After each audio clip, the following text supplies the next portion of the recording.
A very good afternoon to all the students who are present today to attend the online lecture for second year BCom semester 3 for the subject management. I, Professor Shivangi Sethi, warmly welcome one and all. Now, I hope that you had attended the previous lecture of management where we had talked about the very first unit, that is the contemporary issues in human resource management.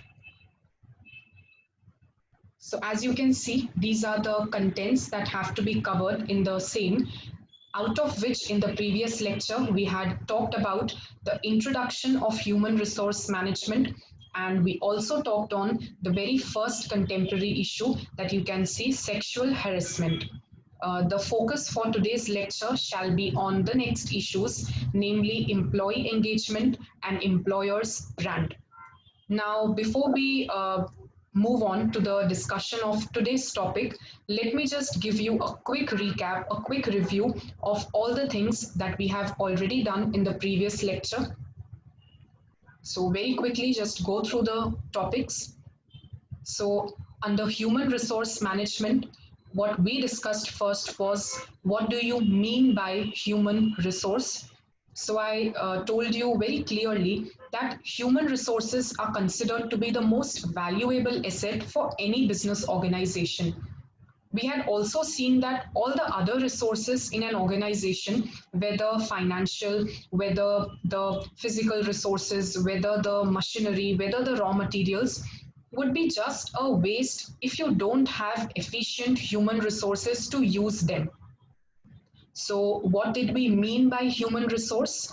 It was the knowledge, skills, abilities, talents that are possessed by each and every individual who is working in the organization.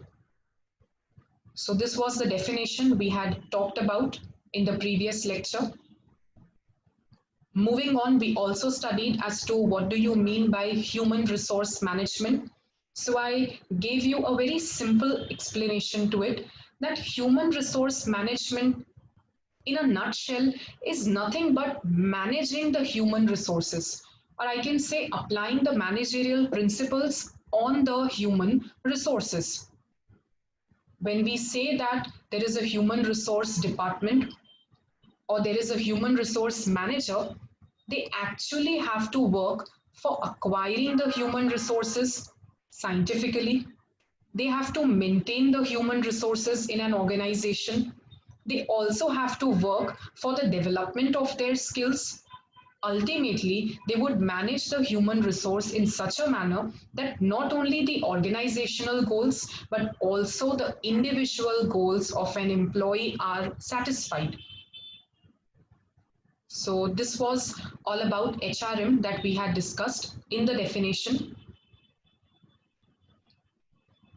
We also saw the importance of human resource management. So these were the points that we discussed in detail. Next, in the introduction of HRM, we also talked about what are the broad objectives or the goals of human resource management. Because as I said even in the previous lecture, that objectives are basically the benchmarks. They are going to help you know what actions have to be taken. Human resource management will broadly be classified in these four categories of objectives. That is to say, the societal objectives or the social objectives, meaning to say that you have to be ethically and socially responsible to the needs and the challenges of the society. You have to use the resources in such a manner that it is always in the society's benefit.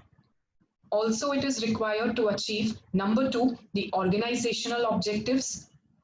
Number three, the functional objectives, that is the department's contribution towards the organizational needs. And lastly, even the personal goals of an individual employee has to be satisfied.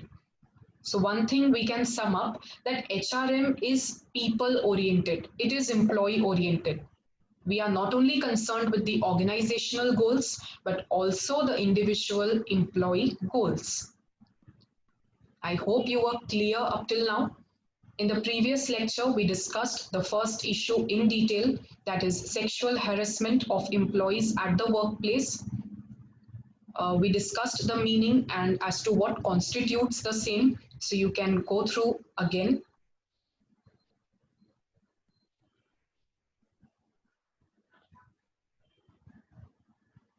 Next, we had also talked that it has been widely noticed that women are the worst sufferers of such a harassment. So, we had talked about the bill being passed in December 2010 and how it seeks to control the occurrence of such acts. We talked about the effects of sexual harassment in the workplace. Just quickly go through the points we discussed.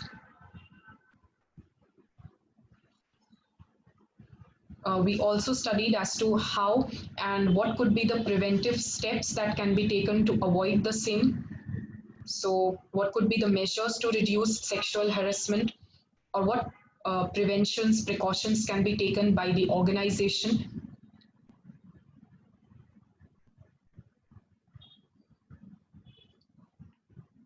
All right. So, having a quick review about the topics we did in the previous lecture, let us now, without any further discussion, begin with the next and the new topic for today, that is the issue on employee engagement.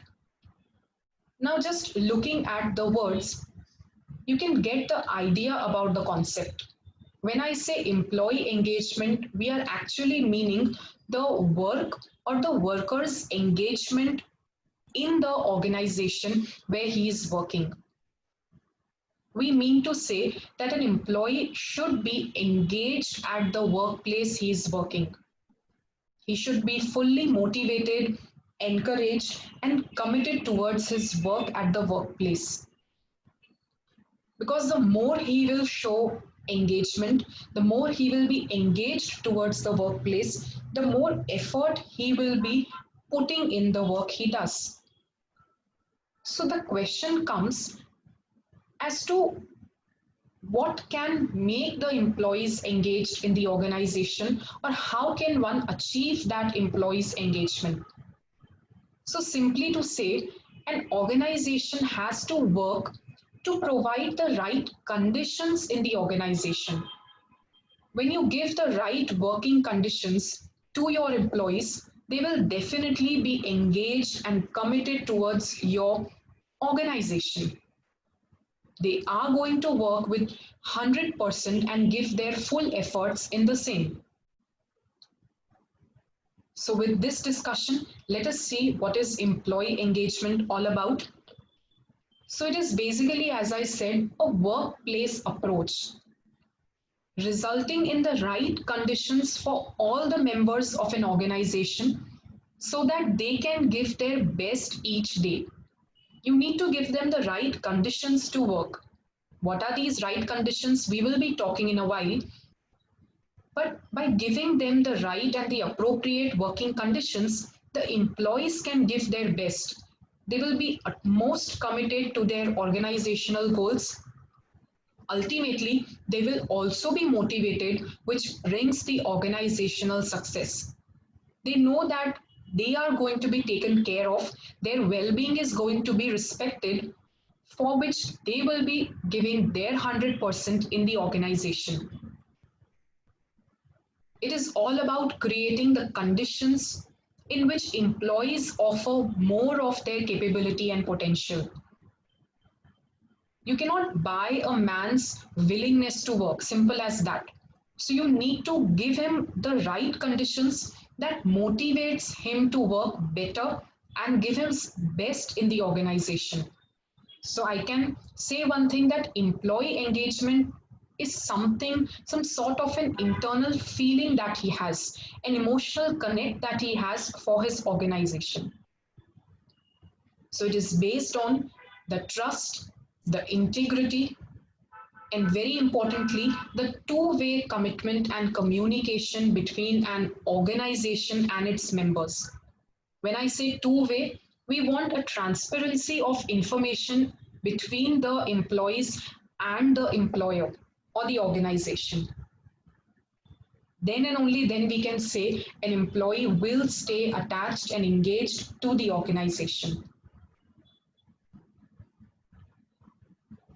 As I said, it is an internal feeling where an employee feels that he is being wanted in the organization. He is being appreciated for the work he does. And lastly, he is being singled out for recognition and praise. When an employee feels that his work is noticed, his work is appreciated, and he is wanted in the organization, his decisions, his opinions are respected, definitely he would be engaged in the organization and would give his full efforts for the same. As I said, it is an emotional connect that he will have for his employment organization. So when you have this kind of feeling that keeps you motivated, keeps you attached and engaged towards your organization, ultimately will affect your behavior and the level of effort that you put in your work. I can just sum up the discussion with saying that the more engaged you are for your organization, the more effort you would put in for the work you do. And it goes without saying that when employees give their 100% and give their hard efforts for the same, the organization has to succeed in the long run. So the question that would now come to your mind is, how can we achieve employees' engagement? So there are some factors that affects the same. To start with, number one, it is strategic alignment.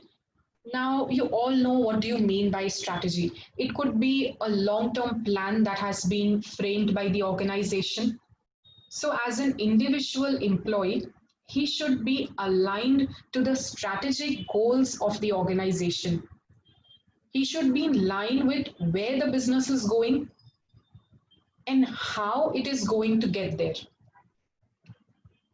Number two, an employees should have the trust in the senior leaders.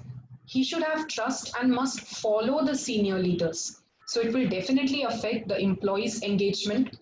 Number three, has to be an immediate manager working relationship, because after all, the quality of the management team will directly impact the performance and the retention of the employees. When they have a good and a friendly relationship, they will stay in the organization. Number four, peer culture. Now, you all must be aware about peer culture or the peer groups. We are talking about the friend circle of an employee in the organization. When he has a good circle, when he has a good environment of people, a friendly environment of colleagues, he definitely is influenced and he definitely is inspired to work better for the organization. He would definitely be more engaged and more productive towards his performance.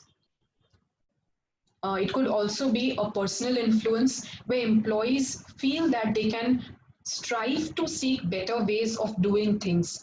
They will try to come up with new ideas, innovate new things, and that their efforts are going to be recognized. Once they have this thing in mind, they will definitely be more engaged and more committed towards their work. Very importantly, the career support. So when the employees know that they are given the opportunity, they are given the initiative to develop their career in the organization, they would be more engaged towards the organization. And HRM definitely focuses on the career planning of employees, where they are encouraged how to develop and how to reach higher positions in the organization. Seven, it is also the nature of job. Now, when I say nature of job, the job of an employee can be enriched. He could be given some challenges, some kind of opportunities in his job where he will feel more engaged, more enthusiastic to work.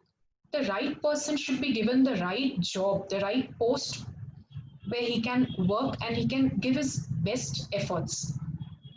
Number eight, it could be the development opportunities, that is to give opportunities to employees for developing their skills, developing their abilities, could be through training, learning, and whatnot. So they would again feel motivated to work better for the organization. Number nine, we already discussed earlier that when employees are recognized for their work, they are praised for their work, they feel more for the organization and they feel more motivated to work better. Lastly, it could also be the pay fairness. When I say pay fairness, it could be equal and just pay that is to be given to the employees. The pay should be in accordance with the performance of the employee. So it will also motivate an employee to work better. I can say that these factors will help an organization achieve employees' engagement. And once you have an engaging workforce, you have a workforce that is completely committed towards you, has complete trust towards you. It will definitely help an organization to succeed and to survive in such a competitive era. I hope you were clear with the second topic, that is employees' engagement.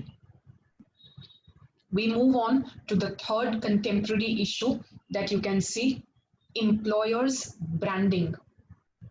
Now, this is something new that you are hearing. You have, of course, heard the word brand. You might have heard the word brand when you talk about products or services. You have heard it pertaining to some kind of goods, some kind of services that you are using. But today you are going to attach the word brand to an employer, or I can say to an organization. Before we move on to the actual meaning of employer branding, I can just give you a simple idea that employer branding is basically suggesting the employer or the organization to be the best place to work. When you create such an image of the employer and the employing organization that it is the right place to work, it will help the organization attract, develop, and retain the best possible talent that they can get in the market. So that is basically the crux of employer branding, because in such a competitive era where you see that there is liberalization, there is privatization, there is globalization, and there are a number of competitors that are surrounding your business or your organization, you want to create such an image, such a reputation of the organization that every employee, not only employees, even the other stakeholders, gets attracted towards you. And employees want to work in your organization, want to stay there, ultimately uh, creating it to be the employer by choice, that employees consider it the right place and want to work there, want to stay there. This is all that you can create through employer branding. So with this discussion, we understand the meaning about it. So it is basically described as the image of organization as a great place to work. As I said, we have to create such an image, such a reputation that people feel it is the best place where they can work. As I said, it is not only to be created in the mind of current employees, but also the key stakeholders in the external market. Now, when I talk about stakeholders, it could be an investor, it could be also a customer, or it could be some prospective employees who would want to join your organization in the near future. So, you want to connect such an image with them. As I said, it carries some HRM aspects to it as well. Because you are creating such a repute and such a prestige about the organization, you would be able to attract, utilize, and retain the best possible talent. Also, you want to create an employee friendly image of the employer. As I said, you want to create an impression that it is the employer by choice. Healthy working relationships to be built. Again, enhancing self-esteem of the employees, ultimately achieving organizational loyalty of employees. Because as an organization, no one wants that the employees who are skilled, who are trained, who are talented, who are working in your organization, no one wants that they leave your organization.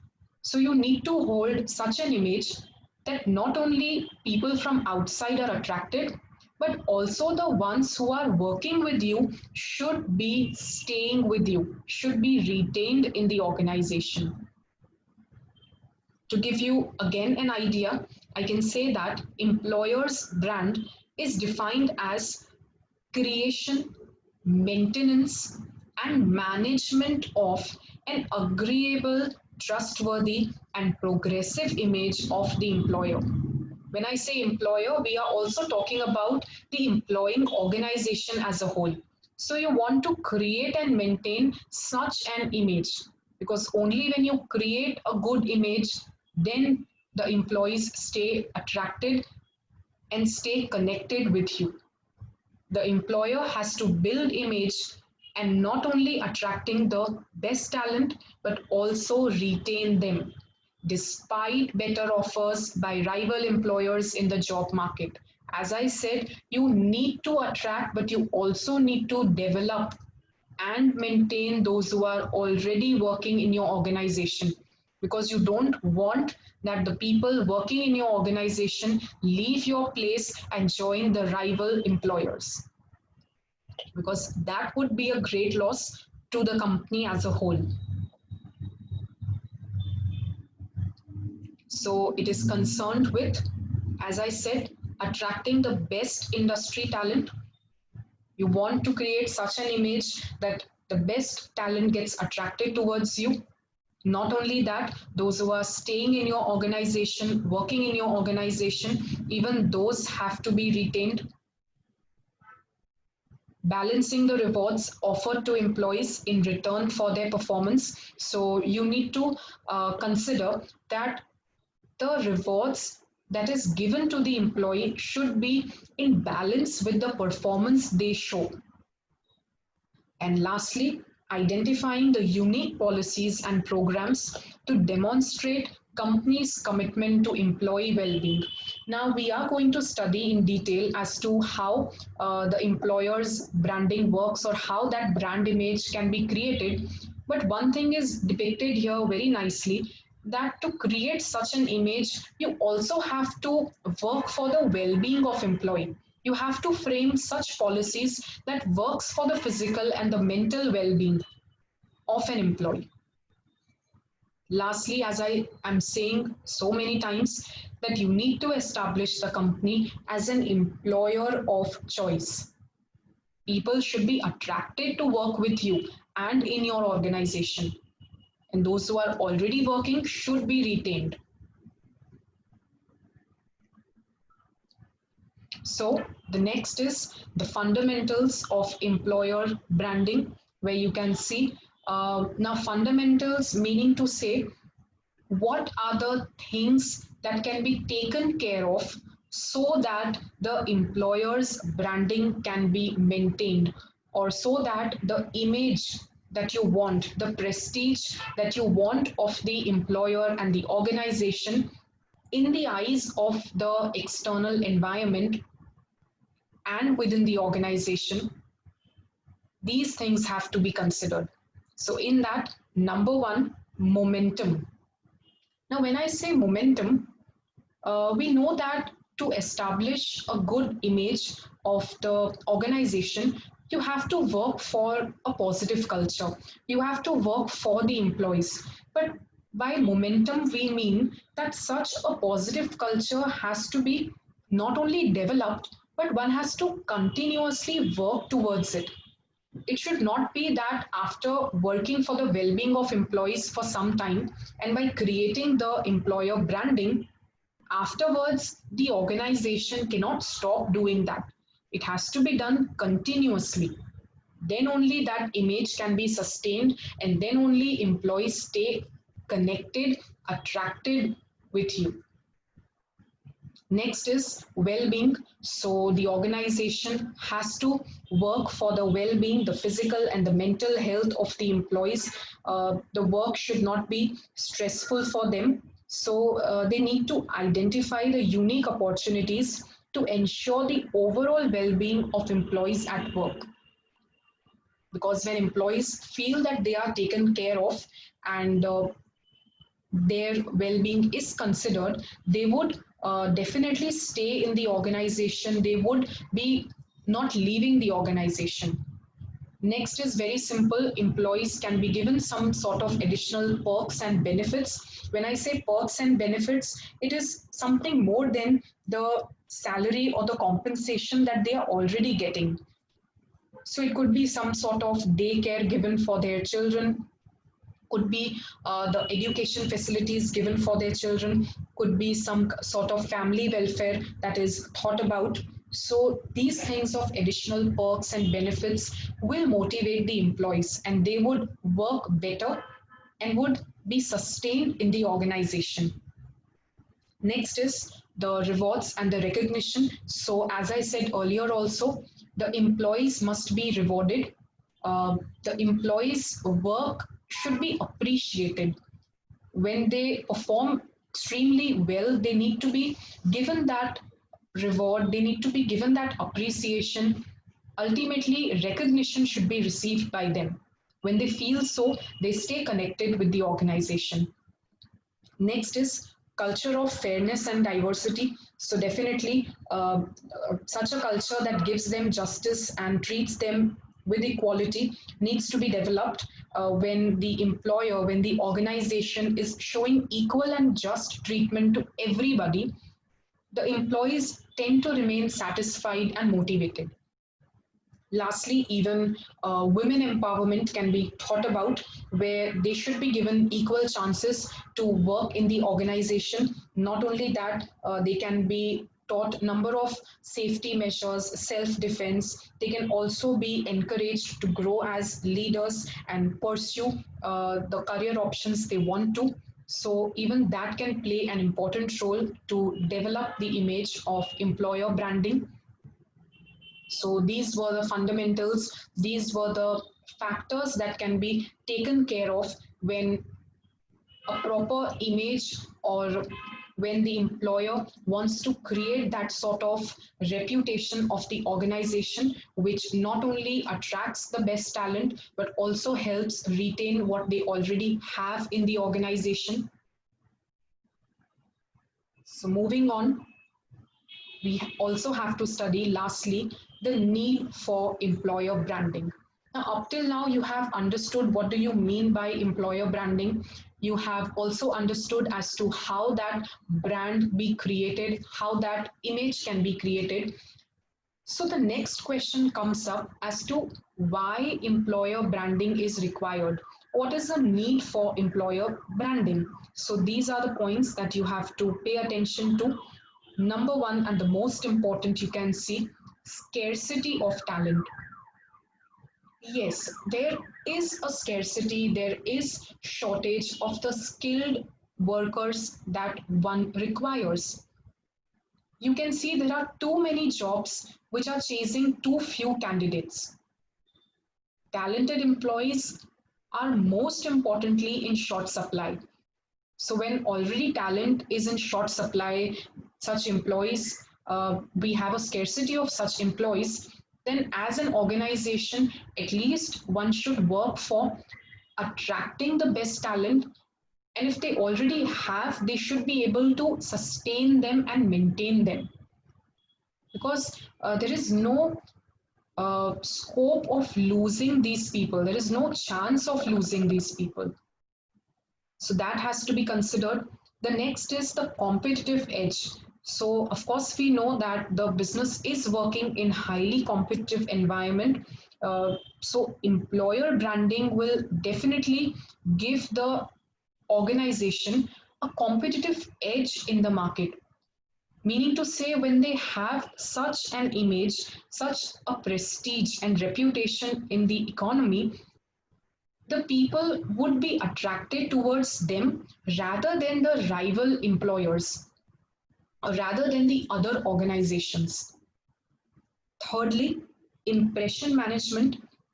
So even employers branding is necessary so that a positive impression can be created about the company in the minds of prospective and the present employees. You want that they think about your organization in a positive manner. They are impressed by your organization so that they neither leave your organization, and secondly, those who are in the outside external environment get attracted to work in the same. Fourthly, the factor is organizational loyalty. So, employers' branding is actually needed to create a sense of loyalty also. The employees should be loyal towards the organization. That again necessitates the need for employers' branding. As I said so many times, that employees should not be leaving your organization. Next is the need is also to reduce the job misfit. So employers branding can communicate the accurate information to the prospective employees, meaning to say the ones who want to join your organization, those who are prospecting to join, they can be given the information about the skill that is required so that there is no misfit in the organization. Right person joins for the right post. Lastly, as I said, employer branding is required to retain the talent also. When you continuously upgrade and you become a prestigious name in the market, you are a brand after all. It will help to retain the talent in the company. So it is not always required to attract people from outside. But if you already have the talent in the organization, the same needs to be maintained as well. So this was all about employer branding. I hope you were clear with the topics for today. A quick recap. So we have understood what was human resource management. We revised the concept of sexual harassment of employees at the workplace. We have understood two new topics today. That was your employees engagement and the employer branding. You have understood different factors that contributes to the same and what is the need of the same. I hope you were clear with the topics we did today, and it would have been a beneficial lecture to you. For any doubts whatsoever for the topic, you can always comment, you can message the same in the Google Classroom for your respective class, and I shall be answering all your doubts at the earliest. We meet in the next lecture where we would go further with Unit 1 and we would again understand some contemporary issues pertaining to human resource management. Thank you so much for the day. Until then, happy learning.